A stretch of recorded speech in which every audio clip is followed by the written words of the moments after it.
Welcome back. We are diving into, well, a really surprising piece of local history today. It's the story of Hart, Michigan, a small town, with this big dream of total energy autonomy. We're looking at the sources around the Old Hart Power Plant. It's quite a tale, local pride, some serious engineering for the time, but also decline. Yeah, absolutely. Mm. And our mission here is to really unpack those sources for you. We want to see how this mix of aging 1930s tech, a really devastating flood, and then these two different sets of regulations, air quality and water quality, how they all came together. They basically forced the city to give up on making its own power. It's kind of a perfect storm, a microcosm, really, of old infrastructure meeting modern environmental rules. Okay, so to get the fall, you have to understand what they built first, this pride. Hart set up its own municipal-owned utility, an MOU. The idea was, stable prices, local control. And their system had two main parts. The 1927 Hart Hydro Dam that was their steady day-to-day power, the baseload. Right. And then the other really key piece was the diesel generation plant from the 30s. This wasn't just for emergencies. Its main job was something called peak shaving.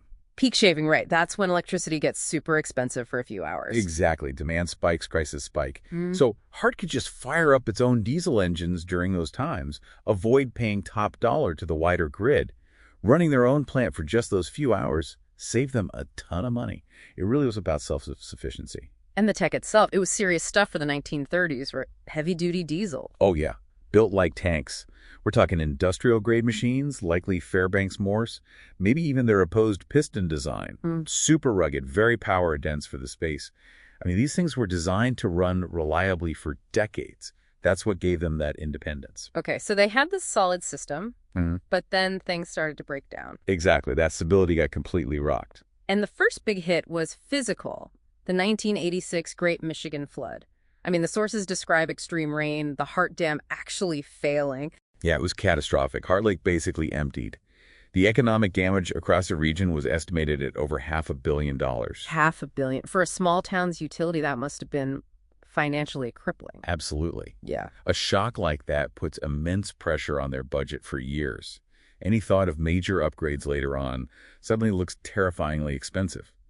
They repaired the dam eventually, but the financial hit lingered. And then came the regulations. Okay, so the flood weakened them financially, but the diesel plant was still there, right? Why couldn't they just keep it for backup at least? Well, that's where the regulatory double tap, as you called it earlier, comes in. It wasn't just one thing. First, air quality rules hit the diesel plant hard. Michigan brought in these really strict limits. Limits on what? On running those old diesel engines for anything other than declared emergencies. So peak shaving, that got capped at just 100 hours per year. Wait, 100 hours? That's barely 4 days. So the state basically outlawed their main cost-saving strategy for like 98% of the year? Precisely. And those huge engines, they cost a fortune to maintain. You couldn't possibly justify the upkeep, let alone expensive upgrades, for just 100 hours of runtime revenue. Running them for peak shaving just became financially impossible. So, tap number one. The diesel plant was effectively sidelined. Okay, wow. So no peak shaving. But they still had the hydro dam for baseload power, didn't they? They did. But then came tap number two. Yeah. Water quality rules. And this targeted the dam itself. In 1997, the Pentwater River, where the dam is, was designated a cold water fishery. Cold water fishery, meaning the water has to stay below a certain temperature. Right, below 68 degrees Fahrenheit, typically. The problem was, the dam, like many dams, caused the water downstream to warm up too much. Chronic temperature violations. Oh, I see. So the dam itself was now creating an environmental problem according to these new standards. Exactly. Yeah.